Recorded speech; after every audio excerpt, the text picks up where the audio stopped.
Good morning, dear parents and dear students. Welcome to Erudite School of Learning, Fatehnagar. Mobile number 75680774458. Class 6, Subject Physics, Chapter number 1 and Lecture number 8. If you have any doubt in this lecture, then you just need to write in your notebook. Whenever your school class will be open, then may you clear to related teacher. आपको इस lecture से related जो भी doubt हो आप अपनी notebook में लिख लीजिए. जैसे स्कूल ओपन होगा आप अपने सब्जेक्ट रिलेटेड टीचर से पूछ लीजिए. Today in this lecture we will do activities of the chapter number 1 and we will start with the multiple choice question. First question is, mode of transportation was revolutionized by the invention of A. bullock cart, B. car, C. wheels and D. cycle. That means the mode of transportation, that moving of the people or the transport or to carry the good from one place to another place get more advanced or easiest by the invention of bullock cart, car, wheel और cycle. So the right answer is wheel. मतलब जो हमारा transportation का तरीका है, mode means तरीका, वो और ज़्यादा सिंपल, इजी और फास्ट हो गया. किसके इन्वेंशन से? तो व्हील. ओके, पहिए जो गाड़ियों में लगते हैं और उसी वजह से हमारा काम फास्ट होने लग गया. Second, in which year people began the use of animals to haul their loads. That means in which year people learn that we can use that animals to carry the load. कौन से साल में लोगों को ये समझ आ गया या उन्होंने सीख लिया कि हम एनिमल्स को भी क्या कर सकते हैं, यूज़ कर सकते हैं हमारे सामान को एक जगह से दूसरी जगह ले जाने में. सो the right answer is 5000 BC. Next, long ago people develop board on the pattern of. That means what is the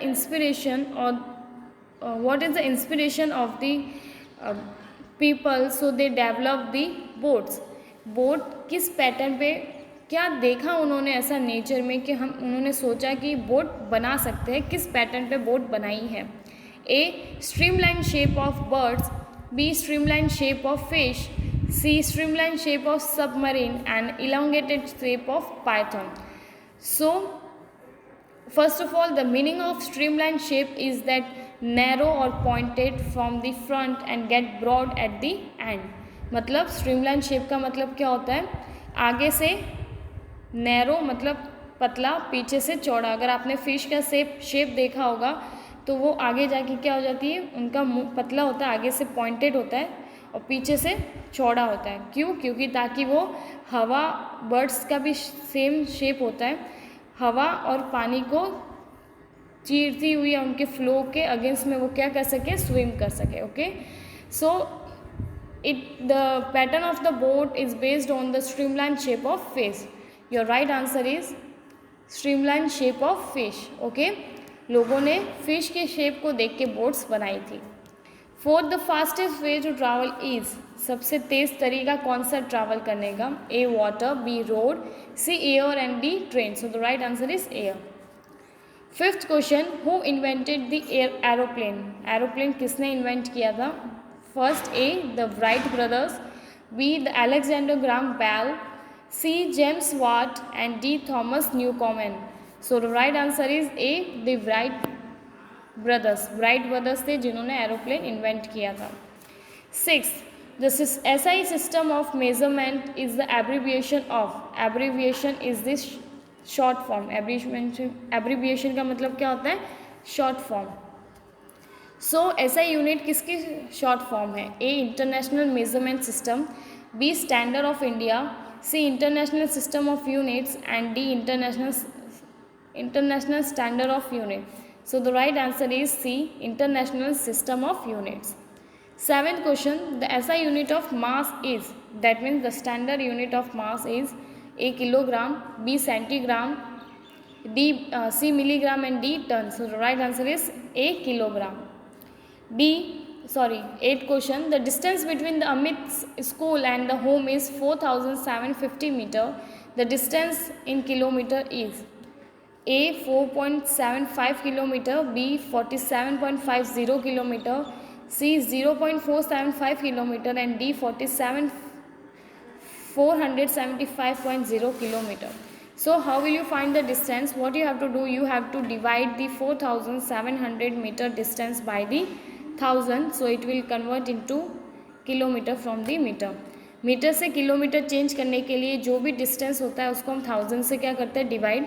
यहाँ पे भी आपको 4750 को क्या करना है, 1000 से डिवाइड करना है. सो आपका आंसर आ जाएगा A 4.75 kilometre. 9 question, 1 metre square is equal to, this is the direct question, 1 metre square किसके बराबर होता है. So when you split the 1 metre you will get 1 metre into 1 metre and you can replace the 1 meter by the 100 centimeter. So 100 centimeter into 100 centimeter would equal to the 10,000 centimeter square. Clear? 9 question में आपको पूछा है कि 1 metre square किसके बराबर होगा. A 1 lakh centimetre square, B 10,000 centimetre square, C 1000 centimetre square and D 100 centimetre square. Your right answer is B 10,000 centimetre square. कैसे होगा, अगर हम 1 मीटर स्क्वायर को स्प्लिट करें तो हम ऐसा भी लिख सकते हैं 1 मीटर इंटू 1 मीटर. क्लियर? और 1 मीटर कितने सेंटीमीटर के बराबर होता है, 100. सो 100 सेंटीमीटर इंटू 100 सेंटीमीटर क्या हो जाएगा आपका, 10,000 centimetre square. Next question 10, 1 metre cube is equal to A 1000 centimetre cube, B 1 lakh centimetre cube, C 10 lakh centimeter cube and D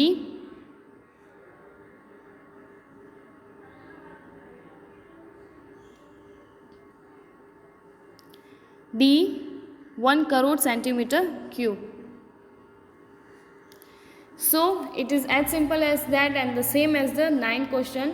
1 metre cube है तो एक और 100 सेंटीमीटर को मल्टीप्लाई कर दो, क्योंकि मीटर क्यूब को स्प्लिट करेंगे तो 3 time 1 metre into 1 metre into 1 metre, और हर एक 1 मीटर को 100 सेंटीमीटर से आप क्या कर दो, रिप्लेस कर दो.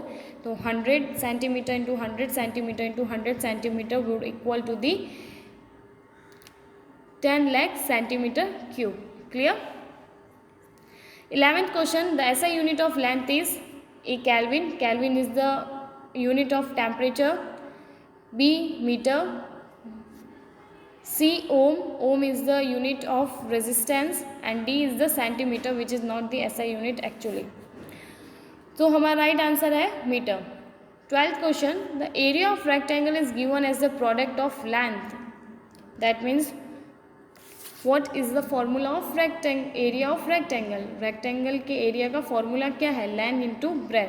सो क्वेश्चन ये पूछ रहे हैं आपको कि लेंथ एरिया जो रेक्टेंगल का जो फॉर्मूला है वो किस किस का प्रोडक्ट है. तो लेंथ का है, और second B A breadth, B side, C volume and D none of this. So the right answer is breadth. Clear? Next question, 1 dm, dm is decimetre is equal to, this is the direct question. Direct question है ये, आपने जो table 4 पे पढ़ी होगी that table, it is the direct question that 1 decimetre is equal to 1/10 metre. Clear? 14 question, 1 centimetre cube is equal to dash metre cube. In the question number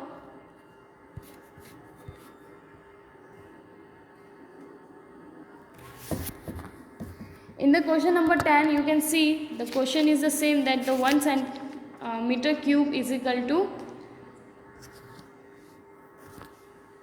1 meter cube is equal to 10 lakh centimeter cube. So what you have to do, you have to bring that 10 lakh under the 1, that means 1/10 lakh meter cube is equal to 1 centimeter cube. 1 metre cube किसके बराबर होता है, 10 lakh centimetre cube के.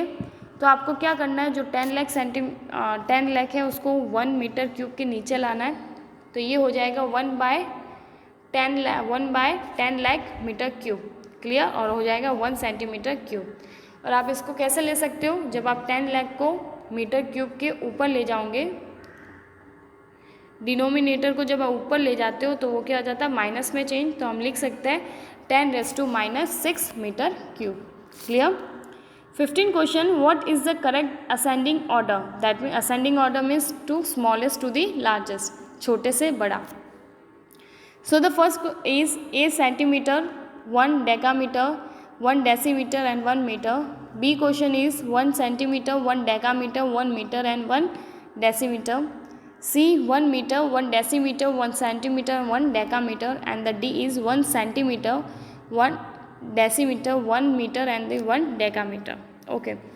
So if you have learned the table, in the table the values are given.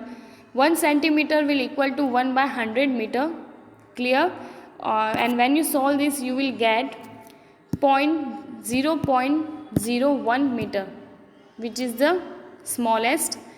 Second आप देखेंगे तो आप 1 decimetre है, which is equal to 1 by 10 metre. So ये हो जाएगा 0.1 मीटर. 1 मीटर 1 मीटर के बराबर होता है और 1 डेकामीटर होता है 10 मीटर के. तो पॉइंट में जितने ज़्यादा डिजिट के बाद, जितने ज़्यादा पॉइंट के बाद जितनी ज़्यादा डिजिट होती है उतनी कम उसकी क्या होती है, वैल्यू होती है.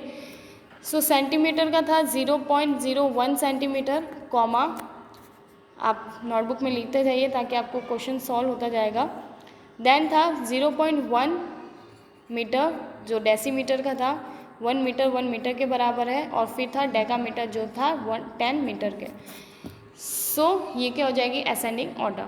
सबसे छोटा 0.01 सेंटीमीटर मीटर, फिर हो जाएगा 0.1 मीटर, फिर हो जाएगा 1 और फिर हो जाएगा 10 metre. Clear. 16 question, a body whose position with respect to surrounded does not change it said to be in state of rest. B motion, C vibration, D oscillation. So the right answer is A, rest.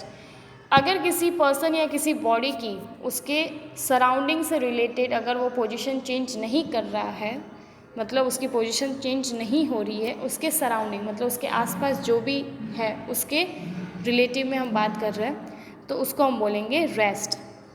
17 question, when a bus is passing by a standing man then we can say that means a man is standing on a road and is bus passing in from the front of that man. What would we say. एक इंसान जो खड़ा है बाहर road पे और उसके सामने से एक बस गुजरती है तो उसे हम क्या कहेंगे, उस पर्सन के रेफरेंस में बात कर रहे हैं. वो पर्सन अगर किसी और को बताएगा तो क्या बताएगा. A, a bus is in motion. B, the man is in motion. C, both are in motion. And D, both are at the rest. Rest पे तो हो ही नहीं सकते क्योंकि बस मूव कर रही है. दोनों रेस्ट पे नहीं हो सकते. दोनों मोशन भी नहीं कर सकते क्योंकि इंसान तो खड़ा है, बस मूव कर रही है. इंसान तो मोशन कर ही नहीं रहा है क्योंकि वो तो खड़ा है. हम इंसान के पॉइंट ऑफ व्यू से बात करें, पर्सन के पॉइंट ऑफ व्यू से, ना कि बस के पॉइंट ऑफ व्यू से. सो उस पर्सन के पॉइंट ऑफ व्यू से देखें तो बस क्या है, मोशन में है. Clear. 18, the revolution of moon around the earth in the example of a periodic, non periodic motion. B, curvilinear. C, periodic motion. And D, oscillatory motion. So the right answer is C, periodic motion.